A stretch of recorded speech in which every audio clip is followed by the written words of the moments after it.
Hey folks, it's Marvin Cash, the host of The Articulate Fly. On this episode, I'm joined by my friend Jeff Currier. We take a deep dive into designing a fly fishing life and how to travel anywhere in the world and be successful on the fly. I think you're really going to enjoy this one. But before we get to the interview, just a couple of housekeeping items.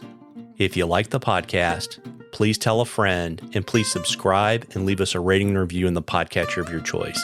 It really helps us out. And this episode's brought to you by our friends at Artisan Angler. If you're looking for a better way to organize your flies, tippet, and tools, you should check out the fly trap at artisananglerllc.com. I've dropped the link in the show notes. They sell direct through Amazon, so you get prime shipping and free returns. It doesn't get any easier than that. Make your time on the water more productive and check out the fly trap today. Now, on to our interview. Well, Jeff, welcome to the Articulate Fly. Thanks, Marvin. Yeah, I'm really looking forward to our conversation, and we have a tradition on the Articulate Fly. We like to ask all of our guests to share their earliest fishing memory. Well, for me, it would be probably like a lot of people. I had a red and white bobber and a worm underneath that. Probably very, very young, probably 3 to 5, somewhere in that range. And it was at the neighborhood pond right down the street from where we lived. And I do remember the first fish was a pumpkin seed, and I was so excited that I had to drive that around town and show it to my aunts and uncles and both grandparents. And it was not a catch and release pumpkin seed, but made me a fisherman nonetheless. Yeah, I kept a few of those as a kid too. So had you moved on from like a Snoopy rod and reel to a Zebco 33, or what was it that you caught that pumpkin seed on? Well, I don't think the Snoopy thing was around then, so it was just like a really weird looking. I still have the rod somewhere, like a really short white rod with it actually was an open face spin reel. So I'm sure my dad was very close by to make sure I didn't screw that up. But I don't know why he was anti closed face reel. He just thought that was for like babies or something. So yeah, I learned fast. Yeah, I've still got my first Zebco 33 and all the cane poles I used as a kid too. Yeah, mine was the old, Garcia Mitchell. It was a classic. Yeah. And so when did you come to the dark side of fly fishing?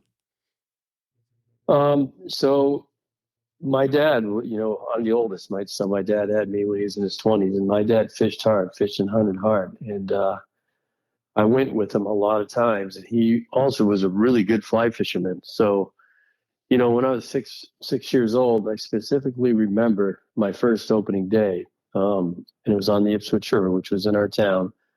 Dad woke me up at like 4:30 in the morning, and it was the first time I'd ever been up that early. It was pretty amazing, really, listening to the birds and everything and all that cool stuff, watching it get light. But we went up to the Ipswich River in our canoe. He dropped anchor, and he set me up with a night crawler. Actually, I kind of think by then I knew how to put it on myself, and slung it out there. And I looked in the back of the canoe, and he's got all this activity going on. I'm like, what the heck is going on? What's he doing? And well, he was fly fishing, and he just started murdering the stocked rainbows that were put in this river for opening weekend.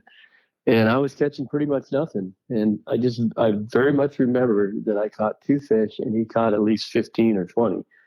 And I was an angry little guy, and I wanted a fly rod. And he told me I was too young, but that Christmas, I got a telescoping fly rod and reel and everything. And the next spring, he showed me how to use a little bit. And so by the time I was 7, by the end of that first summer, I was done making messes and actually catching fish. Pretty cool. Yeah, absolutely. And so, you've been around the sport a long time, but kind of in the early days, who are some of the folks that mentored you on your fly fishing journey, and what did they teach you?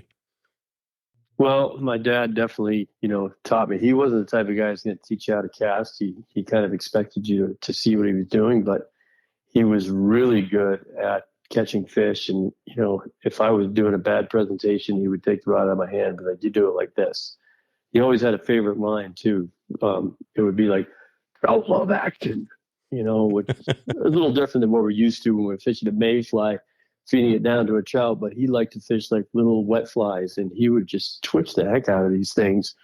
And sometimes I'd be throwing to a fish, and it wasn't eating. Then he'd grab it. He goes, "Trout love action." He would just whip it around, twitch it, and he'd hook the fish and hand it to me. And I'm like, I learned how to move my fly from him. Both my grandfathers had a good influence on my fishing. One grandfather fly fished, but during my lifetime, he had already kind of quit. All he did was talk about it.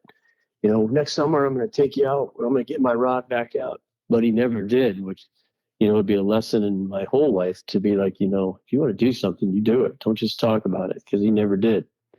And my other grandfather was a bait fisherman, but he would sling a worm over the side of his boat and fish from 8 in the morning till 7 at night, have dinner, and go back out and fish for catfish. And so I learned the patience from him. So I had a fishy family at a very young age. Yeah, very, very neat. And, it's funny because you and I have talked about this before. Like, there are a lot of people in our world that think they're passionate about fly fishing, but, I think you're absolutely eaten up with it. And, what is it about fishing that grabbed you so completely? And, did that attention grabbing happen like the first time you went out, or was it something that kind of grew over your childhood? Well, there's no doubt that it grabbed me the first time I ever went out, because the curiosity of what was on the end of the line. And I was lucky because, I grew up in fantastic warm water fisheries. So could be a bluegill, could be a pumpkin seed, could be a crappie or bass. And, we did that trout fishing. So that was always something special to wonder what was out there. But then it grew more because, I'd end up in a unique place, and it was more like, what's actually out there? We were close to the ocean. So, we would go to the ocean and fish Plum Island and, Cranes Beach sometimes. And it's like, okay, there's some different stuff out here. I have to learn how to catch it. And, I started loving those challenges, fishing challenges, at a very young age. And we both know that no matter what age you are and how many fish you've caught, you can always find a new fishing challenge, which is, what's kept me going all this time. It will right to the end, I'm sure. Yeah. And I would imagine you were fishing stripers and blues and all sorts of stuff, right? When I was a kid, the striper populations in New England were so low that I actually never saw one my entire childhood. Lots of bluefish, quite a few flounder. There were a lot of pollock when I was a kid. Unfortunately, they're gone now. But the stripers really didn't start bouncing back until I was in my late teens, early 20s. So it was more like when I was going back to visit the family that I got to striper fish. Yeah. Interesting. Do you remember the moment when you decided you wanted to build your life around fly fishing? Well, yeah, it wasn't at a super young age. It was more like I loved fly fishing. And I thought at that age I was going to have to go to college and become, a businessman of some sort, like my dad did. But I knew I wasn't going to do it right away. I was going to screw around.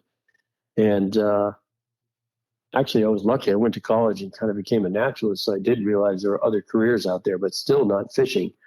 And I made a deal with my dad when I started college. I said, when I finish, I am going to go be a trout bug for at least a couple of years. And he was totally behind that. And I worked at the Jack Dennis Fly Shop in Jackson Hole, Wyoming, which is a great platform to be on.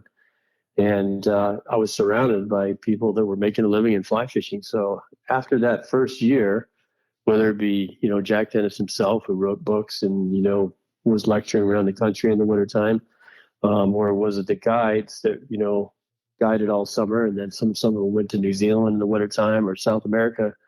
Probably after that first year, I said, you know what, this is what I'm going to do. I'm going to make this happen one way or another.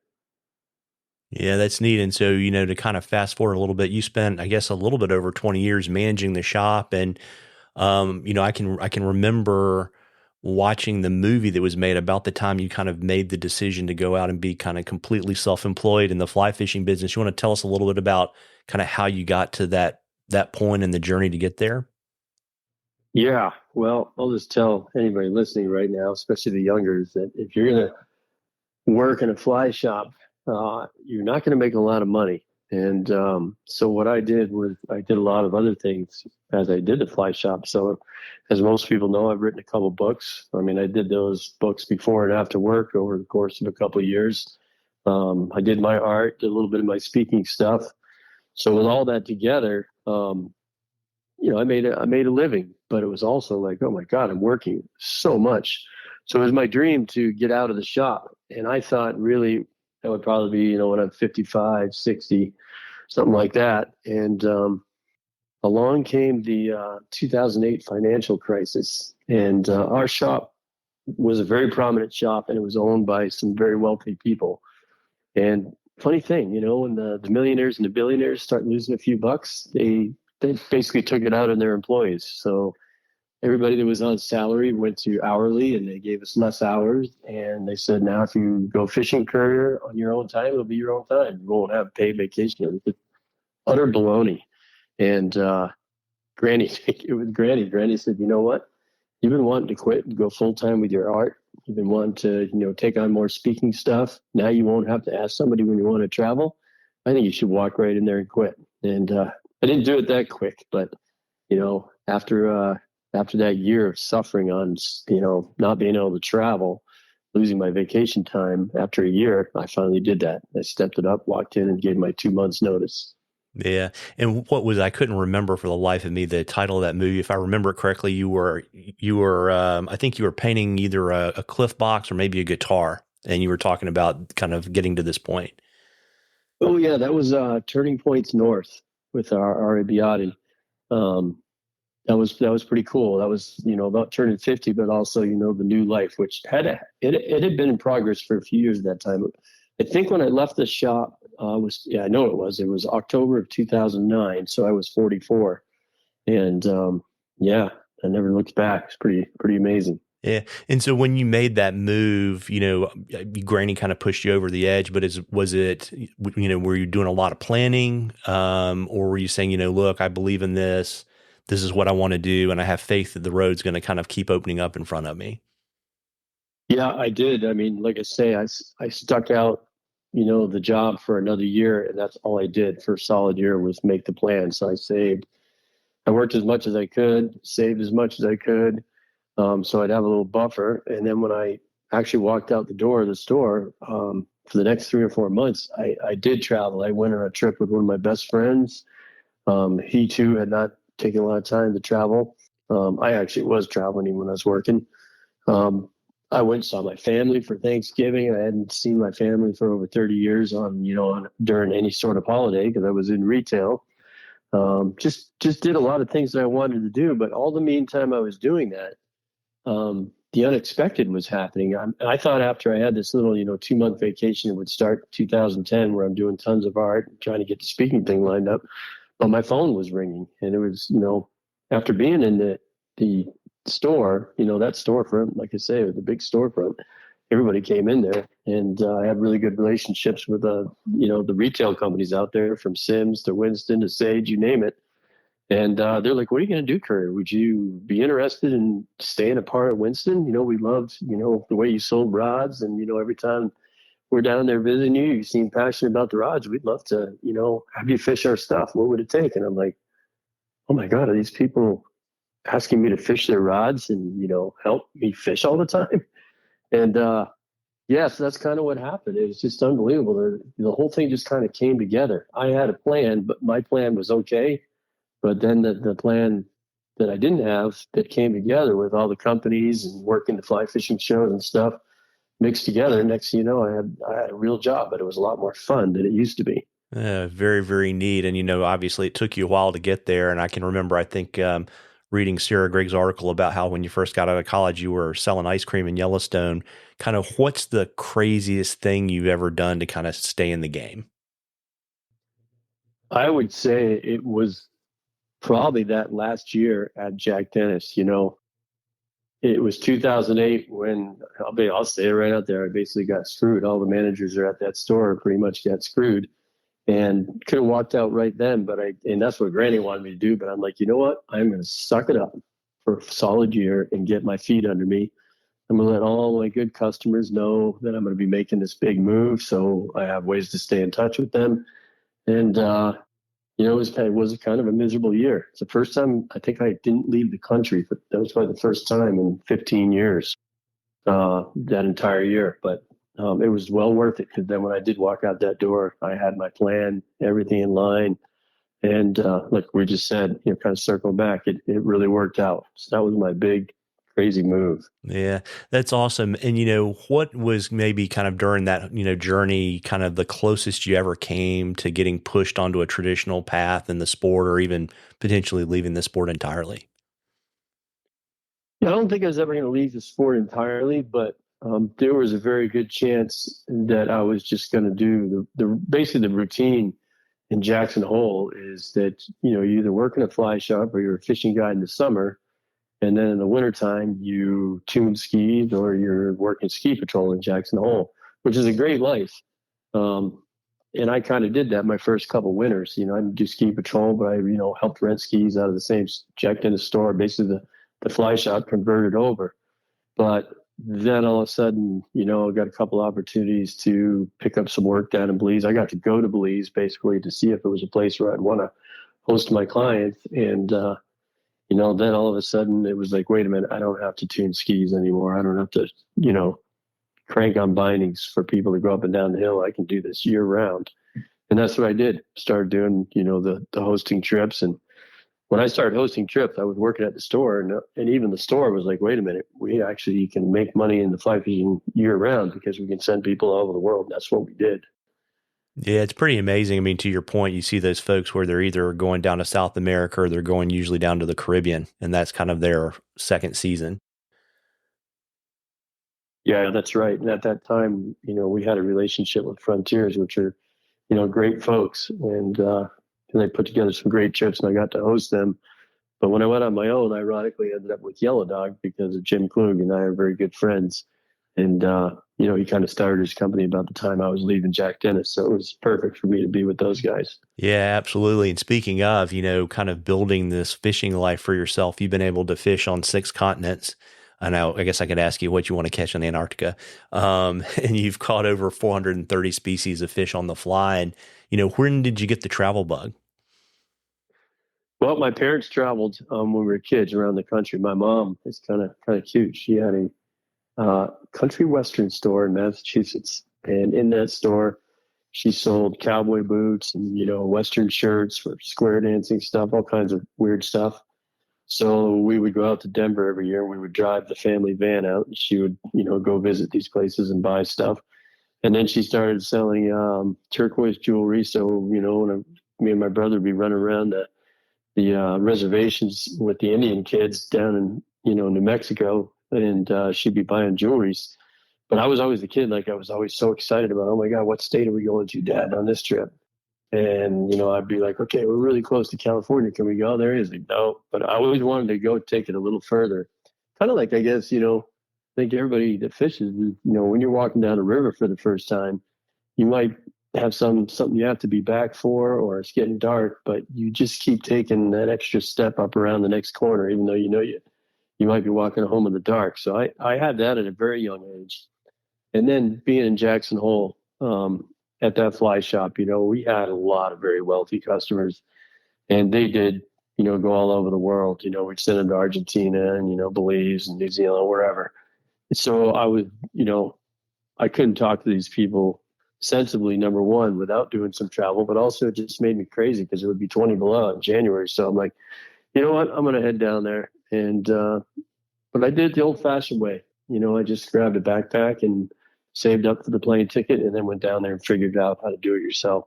Yeah, it's an interesting thing too, because I think, we're relatively close in age that, I think kids today have really missed out on all of that car travel that happened if you grew up in the 60s and the 70s. Yes. Right. And, gosh, I can remember sitting in the back seat on road trips and you had your Etch-a-Sketch and you had your books. That was the whole big thing, right? To go to the dime store to buy the stuff to keep you occupied while you were in the car to get to wherever you were going. Yeah, the good old days. Now they just look at their phone and then look out the window. They don't know what state they're in. Yeah. So, gosh, I just think about all of those motels I stayed in as a kid, and you'd get there and hope you could get there early and the swimming pool was open. So, that's right. Yeah. Yep. So when did you decide, I got the travel thing, but, when did you decide you wanted to see how many fish you could catch on the fly? Well, that, I was always like a mini scientist as a kid. I mean, I was always checking out fish. It's very interesting because when, my parents pretty much moved all my stuff to Idaho, that's where we ended up for many years. I'm in Wisconsin now, but my dad was, throwing boxes in my house. He's like, I found this in the basement. And I pulled out, one was all calendars from like 1975, 76, 78. And on every one of those calendars, in the summertime, I wrote down every single fish I caught. It's like 4 pickerel. Oh, wow, I caught a crappie today. So I always was looking at fish and pretty excited about it. And then, of course, first time I went saltwater fishing in Belize, I was very intrigued. It wasn't just the bonefish, tarpon, permit. It was like everything got me excited. And I wasn't really keeping track, but I would talk to people, especially at the store, like, yeah, I had a great time. Make sure you keep an eye out for this cool fish too. These grouping that live there when you're tarpon fishing. And somebody said to me one day, said, man, you've caught a lot of fish. Have you ever added up all the fish you've caught? And I was like, you mean like make a list? And they're like, yeah, you need to have a list, like a birder does. And I was like, yeah, that'd be kind of cool. And actually, literally, when that guy left the store, I went over and grabbed some scratch paper and started writing it down. And, I thought I had everything written down. All of a sudden, I'd look at some pictures one day and I'm like, oh, wow, there's a fish I don't think I have on my list, And then I got serious about it, made a real list and started, every time I went on a trip, I would take a look at the species, the oddball species that I might find there. And I made a point to try and hunt them down. And I still do that. And now it's kind of funny because I've, caught a lot of fish. So it has to be, sometimes it's something really weird. Good example would be last year I was looking for this specific type of triggerfish, called the vampire triggerfish, yet whereas in the Seychelles. So we should be trevally fishing Currier. We should be fishing for, looking for permit, big bonefish. What do you mean you want to catch the vampire triggerfish? I'm like, it's kind of a long story, but yeah, let's go find it.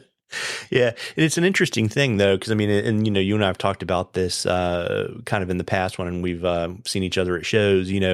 It's a real skill to travel somewhere that you've never fished before, to go get a fish that you've never caught before to eat your fly. And, can you kind of break down that kind of research process for folks so they kind of have an understanding of kind of what goes into making that happen?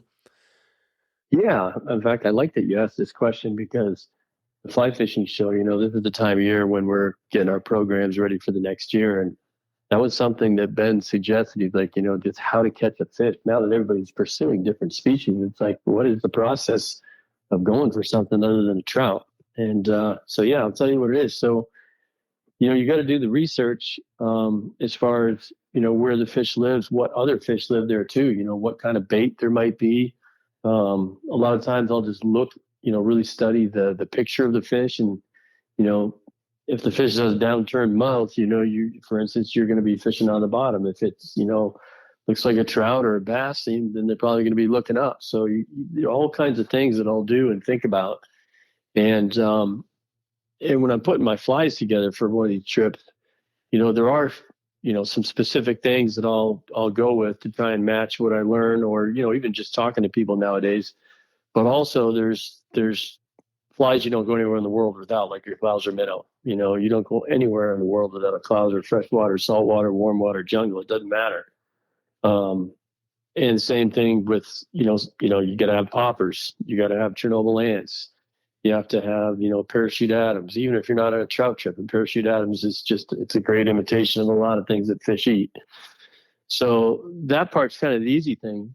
You also got to, make sure you can get there. There are some places in the world, like I guess the fish that, I really want to catch bad is the Goliath tigerfish. I've got almost all the tigerfish of Africa, but I don't have a Goliath. But it's almost impossible to get to where they live because they're in the Congo, which is, not a safe place, not an easy place to get into. So, yeah, I mean, there's a whole process that goes into to make sure you're prepared when you go on that trip. And sometimes you're not prepared. I've made some mistakes. Probably the biggest mistake I ever made was when I went for golden mahseer in India. And this is a fish that back in the year 2002, pretty much nobody knew about. They've actually gotten kind of popular the last 5-6 years, but 25 years ago, you asked about that fish, nobody knew what you were talking about.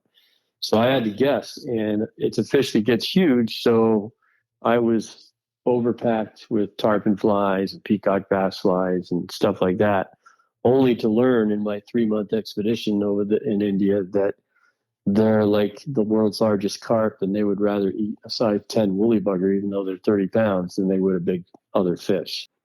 So you win some, you lose some. You just try to win more than you lose. Yeah. And do you carry a tying kit with you?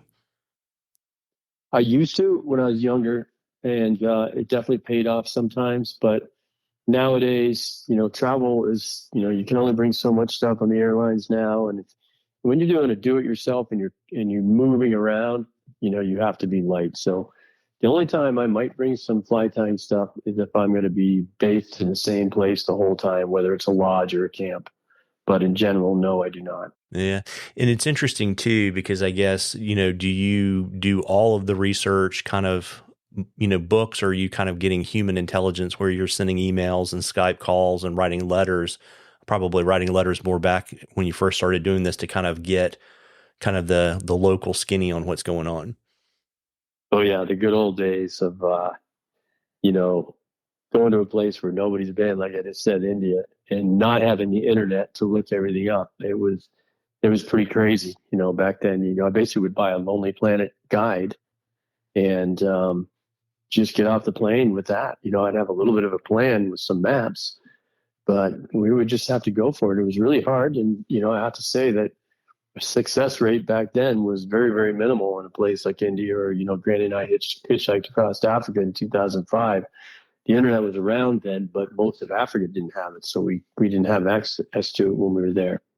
But now, yeah, it's so easy now, Marvin. It's almost embarrassing. Like, number one, you can almost find somebody that's fished every one of these places, even some of the most remote places, and you can usually DM them or something, and somehow you get a hold of them, and get some info, and you can look at maps, you can Google Earth places. It's really easy. But I do all those things before every trip. Absolutely mandatory. Yeah, it's interesting because I can remember when I guess I went to Argentina the first time in maybe '06, and you'd have to go to the internet cafe, right? Yeah, that's right. And so kind of a funny, kind of slightly creepy experience. Yeah, and they were slow. That was still very, very slow. And you're paying by the hour. You're like, dude, I've got one email done. Yeah, I'm not paying exactly. a quarter. So which fish species took you the most trips to get on your list? Well, the one that took the most trips was a milkfish, which is kind of annoying because, when you really focus on a milkfish, you should get them, because we have the right flies now. But I just had bad luck. There are fish that are menaces to you, no matter what. And I think I cast him the first time in Baja, and I think on that particular trip, because I would be back to like 1996, I didn't know what the hell they were. I mean, they look a little bit like bonefish. And at that time, I thought it might have been like, a bunch of 20-pound bonefish. I'm like, oh my God. And they were out in the blue water. And then as, that fish started hitting the map in the early 2000s and around the, 2010, 2015, that stretch there, I was in Sudan on one of the early trips to Sudan. I guess you can't go to Sudan anymore in the last few months, but we got into a school of milkfish where there was literally miles of them. And they don't last long, meaning they're on the surface doing their thing, but it might only last 10 minutes, might only last an hour.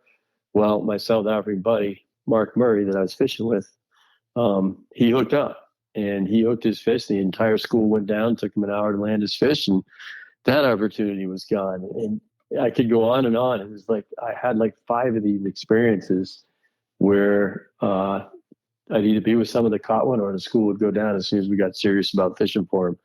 So I finally got mine. I guess it was 2021, 2022. Yeah, 2021 at Providence Atoll in the Seychelles. And it's actually, I have to tell you a little bit about this because I've been fishing the Indian Ocean a long time, and I know a lot of the really good guides have become great friends of mine. Most of them are South Africans.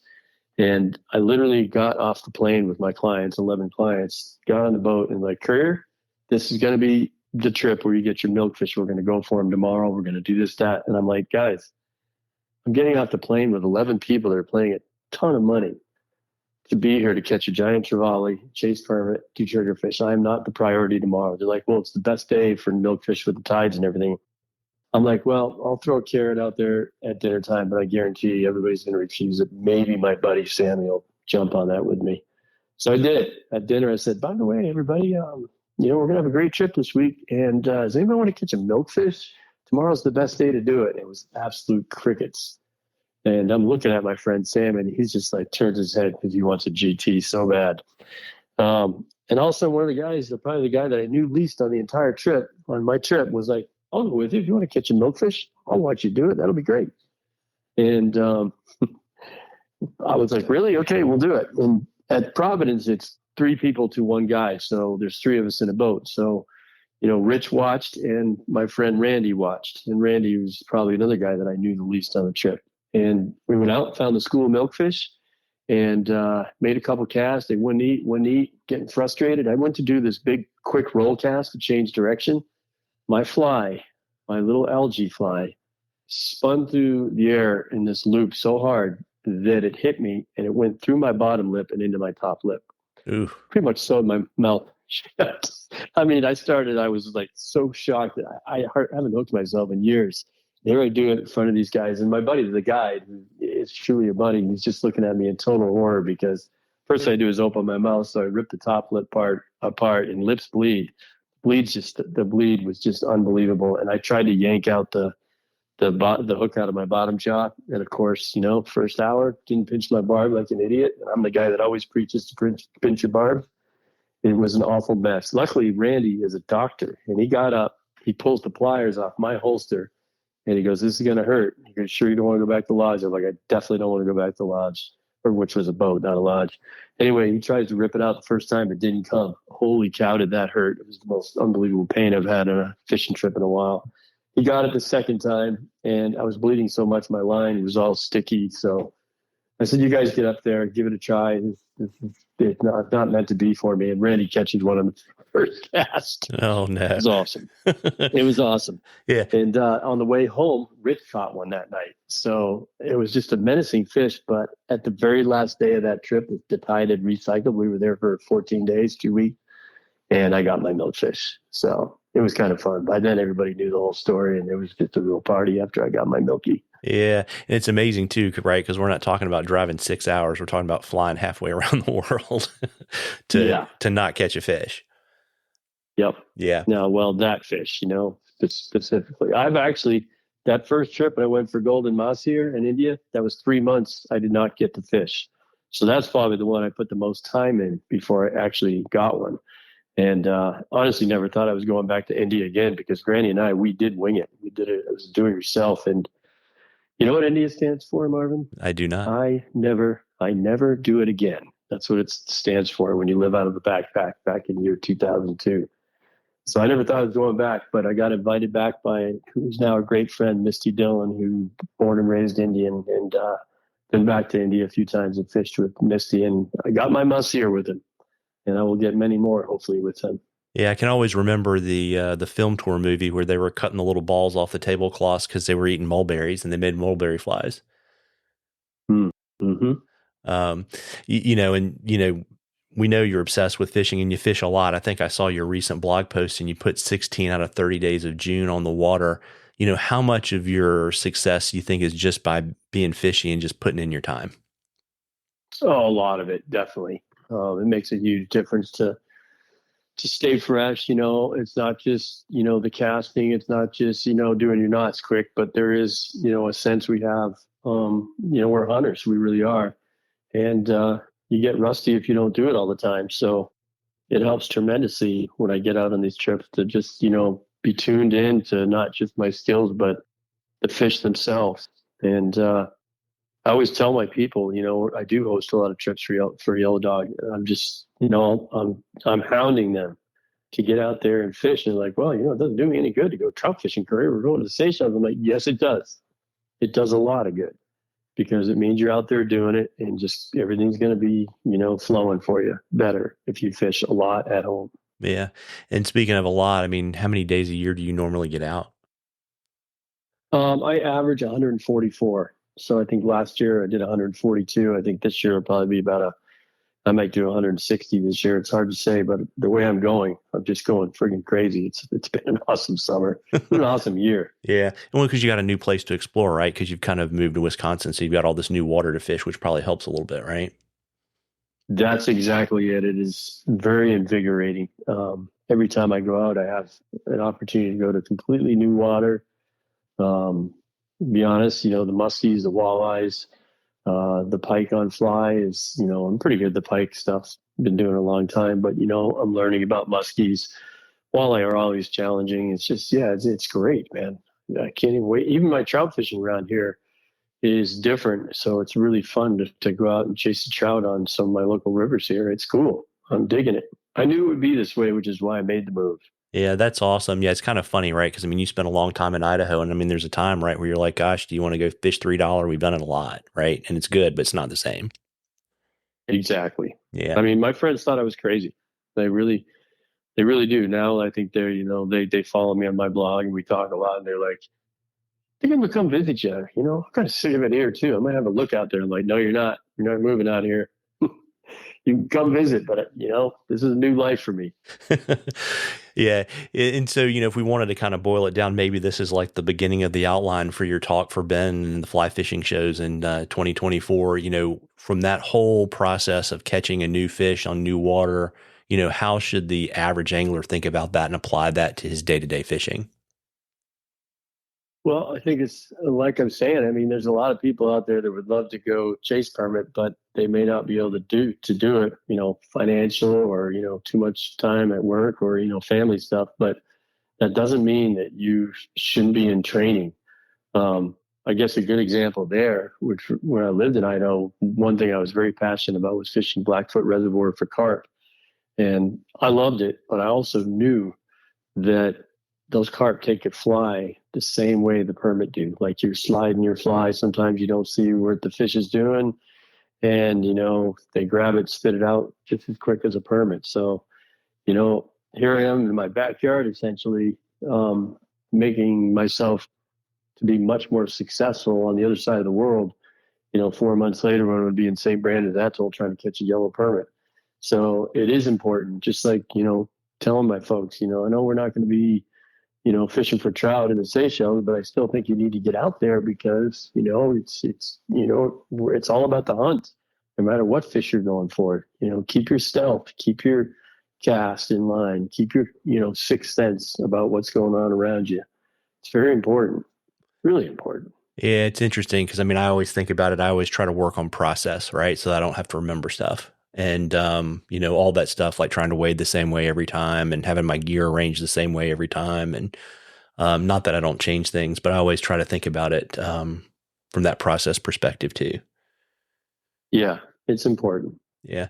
And, the interesting thing is we haven't even really talked about the logistics because I mean, I've heard you tell stories about like sleeping multiple nights on like a trawler to go somewhere to fish. You have a lot of logistics around your travel. And I was wondering if you kind of talk to folks a little bit about kind of, how you do it, what you carry, and kind of what your approach is. Yeah. So like there's all different kinds of trips. When I'm hosting a trip for Yellow Dog, everything, is pretty well organized in advance. And if a person goes on that trip, they don't have to worry about anything except their personal belongings. But for me, for instance, if Granny and I were going to go do another African trip or something, which hopefully we will, there's a few things that I do go anywhere in the world without. One would be like a water purifier. That's a critical thing because you're going to run into a situation where you cannot get clean water to drink, and you get some bacteria in Africa or Asia or wherever, you're going to be pretty damn miserable. So mandatory. Always have energy bars of some sort. I'm kind of sponsored by a company called Kate's Bars, and I always have a good supply of those with me because when you're down, that will help you out pretty tremendously. Get a little more energy going. You gotta have a flashlight. You should have your special meds. A lot of my expeditions when I was young were 2 to 3 months at a time.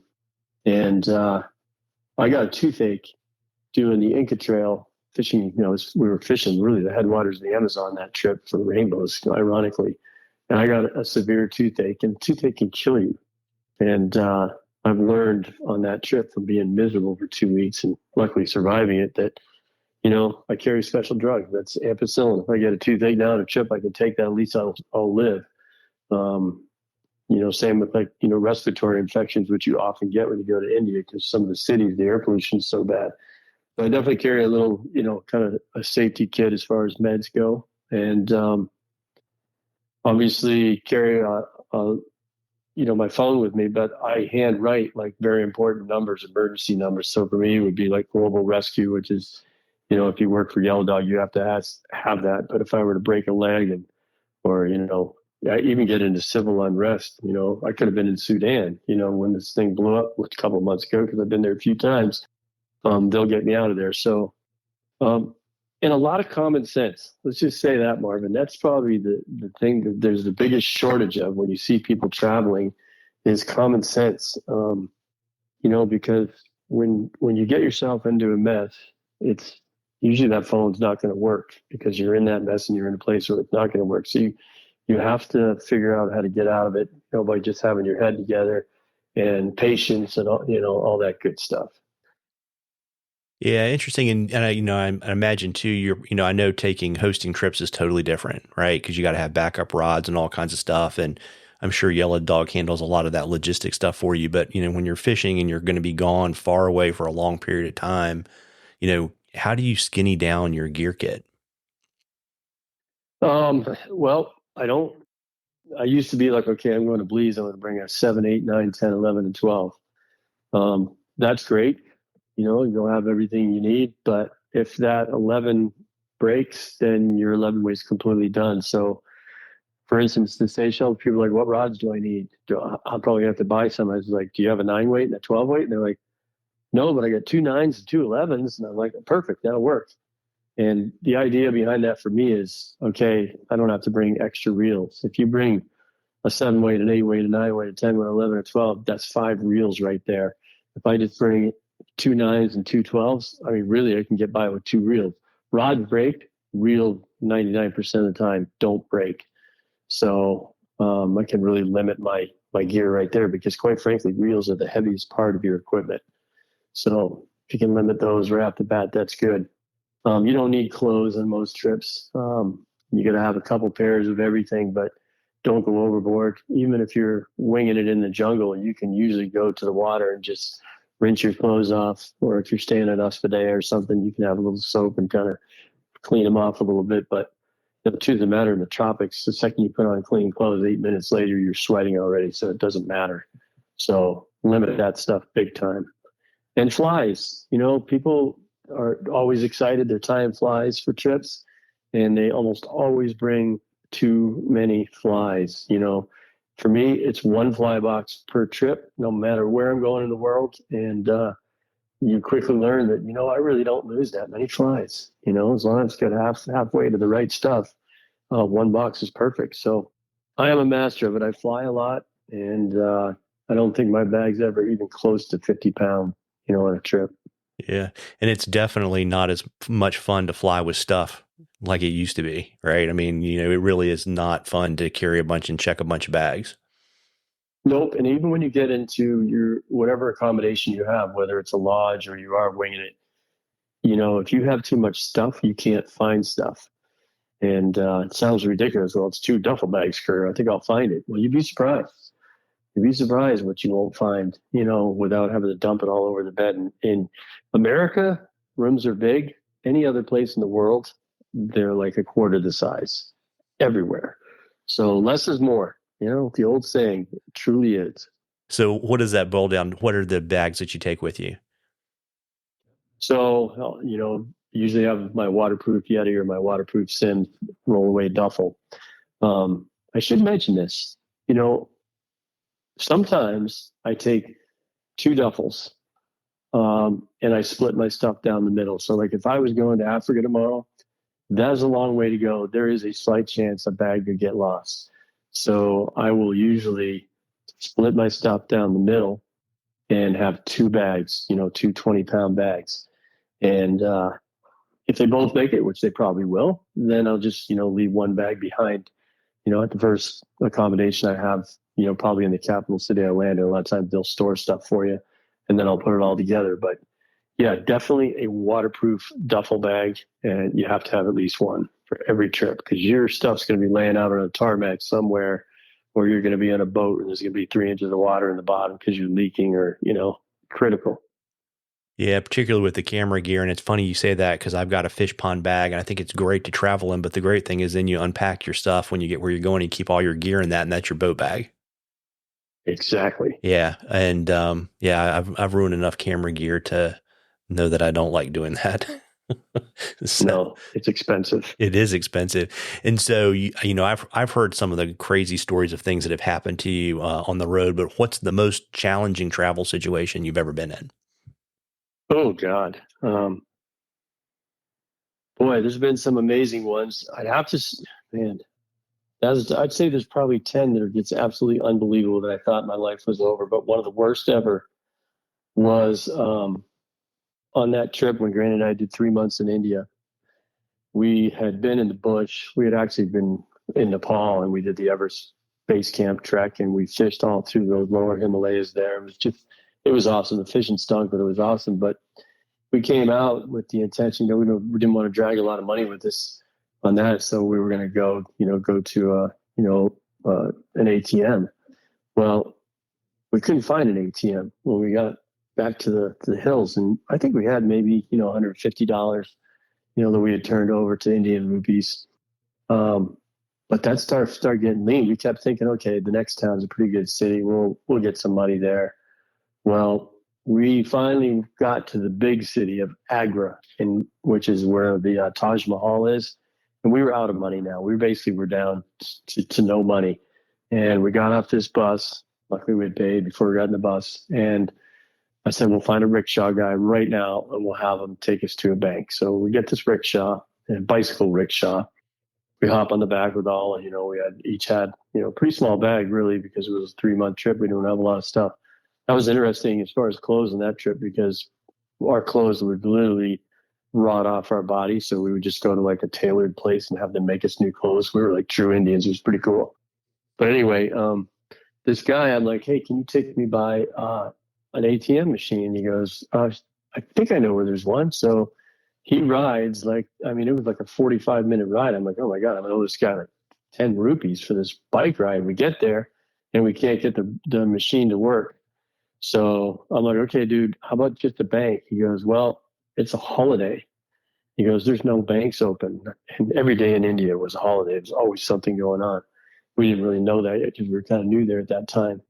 So we were screwed. I'm like, dude, I can't even pay you right now. I feel terrible. And we have no way to get an accommodation or anything till tomorrow. And here's the fascinating thing, though, about travel. Here we are on our knees, and this guy has nothing. And he says, I have a friend that owns an accommodation. Let's go see him and see if he can put you up for a night. Then I'll come get you tomorrow. And I'll take you to the bank when it opens and you can pay me and pay him. Let's go see if that works. And it did. But I got to say, I thought we were doomed on that situation right there because we had a lot of close calls prior to that of just all kinds of crazy things going on.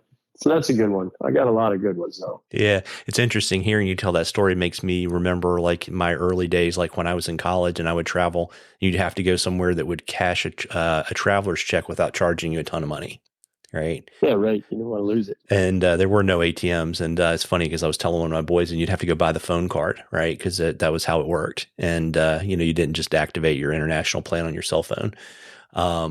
But I also remember, didn't you you had a really bouncy ride with malaria in the back of a pickup truck somewhere? I think you told me that story when we were together at the shows earlier this year. Yeah, I've definitely had some bad sick issues. The amount of travel I've done, I've probably had 4 or 5 of those. But yeah, I got, we were in Zambia, on the border of, basically on the Zambezi River. And it was kind of winding down the end of our trip after hitchhiking across. We were there about 2.5 months and started coming down with something. Started with, the shits and then started throwing up. And when you have both at the same time, you're in bad shape. And I remember that night, too, because we actually had a python come into our room. And we had to catch it and get that thing out of there. They don't really try to bite you or anything, but it was just a rough night. And we were staying at kind of a little accommodation, and there were the people that ran it were, they were born and raised Namibians, but they were from the U.S. at one time, so they could relate to the situation I was in because my wife Granny went down there and she was down and woke him up and like, yeah, my husband is really really sick. I'm kind of worried about him, and he goes, well, let's get him to the hospital in Zambia, downtown in Lusaka, which was like a 5-hour drive. And I'm like, no, I'm fine. It's just food poisoning. I'm just going to sleep it off. And he goes, no, you've got malaria and we need to get you to the hospital right away. So yeah, 4-hour bouncing around the truck, puking off the back there, and not too much fun. And I remember when I got into the hospital in Lusaka, and it was rough, dude. I'm telling you, it was not looking good. And this would have been 2005. So, I don't know. You think you're going to get something when they shove the needle in you. So, and I definitely was worried about that. And normally back then I carried my own needle and I had thrown it away because it was towards the end of the trip and it was kind of a nuisance, or I think the packaging had opened anyway, wore out in my backpack. Anyway, so I'm like, man, I want to watch you take this out of the package and everything. He draws my blood and stuff. And it turns out he's like, they come back about 10 minutes later, like, you don't have malaria. I think you have food poisoning. I'm like, damn it, I knew I had food poisoning, but it was bad. So I got my blood drawn at this shady place, and ended up being just food poisoning anyway, like I thought. Yeah. And anyway. And it's been almost 20 years, so you're all good on the needle front. So, Yeah. I got a free ride back to Lusaka. I didn't have to take a bus, actually. Even though it was a rough ride in the back of the pickup, I still got there. Yeah. And so I know you kind of take your medical kit with you, but I know you also, these trips can be physically grueling even if you don't get sick. How do you prepare yourself for that component of your trips? Well, in general, I try to just stay physically fit all the time, whether I have a trip on the books or nothing. Like, for instance, my routine today was I rode my bike about 8 miles, but 2 of those miles were like straight up this. We do have hills in Wisconsin, and we have a brutal one in our town. So I went to the top of that, down and back up the top of it twice, and then did some light weight lifting. Today was upper body, just keeping my arms and stuff. But I'm not trying to get bigger. I'm just trying to. It's funny. You mentioned you're 53. I turned 58 here shortly. It's not a matter of trying to get in better shape anymore. It's trying not to lose what you had yesterday. So, there's aches and pains and you just want to make sure they don't get any worse. So that's kind of the workout I do. But that being said, like, I have an expedition to Bhutan next April. You will see me working it pretty hard at the gym, at the shows this winter. And, when I get home from the last show, it'll all go into like an intense training because, you don't want to do something stupid like pull a muscle and, miss a couple of days of fishing. You don't want to be, weak for your trip, and so any more strong you can be, the better off. And endurance is huge. Some of the places I go, it's like, it could be 95 degrees and we might have to go for a 10-mile hike over rocks, so I need to be prepared to be able to handle that. And, I think where it's just kind of funny, where I think it helps me the most sometimes is when you get off a plane and you have to make a connection and you have a short time and you have to run to the airport. It seems like I'm always the first one to the gate if I'm with friends and like, holy cow, Currier, what are you doing? I'm like, I did not want to miss the plane. They're like, yeah, we couldn't even keep up with you. I'm like, dude, that's because I'm in shape for this trip and it just paid off. Because there has been times when I made the plane and whoever I was with, didn't run fast enough. So yeah, it's very important. I even tell all my clients, I'm like, listen, maybe you are 80 years old and you're not in very good shape, but you have accepted you're 80. I guarantee if you walk to the post office, this next 3 weeks for a trip, you will be able to walk more in the flats. And they're like, yeah, that's a great idea. And it is a great idea. It's so true. Yeah. Yeah. I think I remember you and Landon, sharing fitness tips because Landon's a bit of a workout freak. While we were eating dinner, I can't remember which of you two guys was talking about the phenomenal number of crunches you did every day. I do a lot. Tomorrow's the day, unfortunately. I hate it. That's the one I hate. I hate when I have to get in the floor and do that crap. But it's important. What's the magic? Your back is, Yeah, go ahead. Your back is the most important thing to keep you going, and it's the first thing to go on most people. So if you can keep, your core muscles strong, it makes a difference. And what it makes a real big difference for is being in the bow of a boat. I watch people that have sea legs, they just can't stand there either. They can't stay up on small waves. They have to get down and they can't fish properly, or they can't stay up there for more than, 45 minutes before they need a break. I love fishing those guys because then I get the bow, but I don't want to be that person myself. So, Yeah, the crunches is important. Yeah. What's the magic crunch number? Well, I'll do like maybe 8 different types. So yesterday I think I did 360, but I do like maybe a dozen of 4 different types and then do a couple that I do a lot of. Those exercise, those medicine balls, Mm-hmm. that's like the best thing I ever got. But I hate that thing. When I'm done, I kick it as far as I can across the lawn. It kicks my ass. Holy cow, that thing's vicious. But it is good. It's a lifesaver. Yeah, absolutely. And you mentioned Bhutan. What's your kind of your trip roster for your upcoming exotic locations you want to share with folks? So the really upcoming, so actually, I think Blaine and I are going to try and do some fishing in Virginia, off the coast.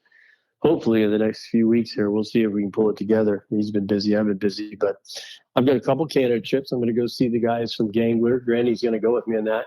So we're going to go up to northern Manitoba and fish for pike and lake trout and do a Northern Lights thing. And after that, we have the World Championships of fly fishing. I retired last year, but I've already been invited to go back, so I'm going to participate in that. And then I got some Mexico stuff. I'll be in Baja like I usually am, and then it'll be time to work. I'm sure something will come up in between that, but Bhutan is in April, and then after Bhutan, I have a lot of stuff. I'm going kind of crazy the next few years. I'm doing a lot of hosting in Africa and a lot of hosting in the Seychelles, Indian Ocean type stuff, which is good because I am a fanatic of it. Yeah. And is the best way for folks to find the hosted trip stuff your website, and probably Yellow Dog has probably a separate listing for all the places that you take folks? Absolutely. Yep. But the best thing to do on that is, just ask me, and I'm very reachable. I've got my website, which has a contact button. I always tell people that's the absolute best because it sends me an email right away. And I'm pretty good about checking my email a couple of times a day, especially when I'm home. And if I don't, you're going to hear from me within 48 hours. You can DM me, but I'll be honest with you, I'm not a phone guy. I'm still old school, so there'll be times when I don't have my phone with me for a couple of days. Drives everybody crazy, but I'm really am that way. I was the last guy to ever get a cell phone, and probably still don't use it enough, even though it's a great tool. But yeah, just shoot me a note and say I want to get on your travel list, and I'll send you, send you reports when I have a trip coming up. Got it. And is there anything else you want to share with our listeners this evening before I let you hop? Um, I mean, I guess I just have to say, I've been a lucky guy to fish around the world and make a living in fly fishing. But, you know, I say lucky, you also, everybody out there can do the same thing if you really want to do it, especially the young folks that are listening. Um, you just have to put your mind to it. You have to have the patience to do it, but, work hard, fish hard, share your knowledge when you learn stuff. If somebody asks you and wants you to help them out, for goodness sakes, help them be a better fisherman too. And it all comes back. It's just amazing. People will discover that you're a good fly fisherman or a good person if you just keep doing it, for a while. And this is one of those sports and industries where there's a lot of generous people out there, a lot of good people out there, and we all kind of share, our fishing time and everything with each other. And it's worked out for me. Got to see the world and get to work with some great people. So that would be my last kind of advice or something I would say. Yeah, it's funny you say that. I always tell my boys to be the change they want to see in the world, right? Yeah, right. Yeah. And so if folks want to keep track of your adventures on and off the water, what's the best way for them to keep track of Jeff Currier? I would say jeffcurrier.com. That's my website. And I have a blog. And my blog is different than most blogs in that my last entry was in May of 2021. It was actually yesterday. And I've written about every single day of fishing since late 2009. And then my Instagram is a great way too, which is Jeff Currier 65. Because when something really good happens, fishing wise in my life or even art or travel, I usually post it there, and that will remind you to go check out my blog and get the full details on what's going on. Usually some pretty cool stuff, and there will definitely be some cool stuff this summer. Probably some big smallies and maybe a muskie or two. Yeah, there you go. And I'll drop all that stuff in the show notes for folks. Sounds good. Yeah. Well, Jeff, I really appreciate you taking a little bit of time away from the water and chatting with me this evening. My pleasure, Marvin. I enjoy it too. Take care and be well. All right, buddy. Thanks. Bye-bye. Well, folks, I hope you enjoyed that as much as we enjoyed bringing it to you. Again, if you like the podcast, please tell a friend and please subscribe and leave us a rating and review in the podcatcher of your choice. And don't forget to head over to www.artsandanglerllc.com to check out the fly trap. Tight lines, everybody.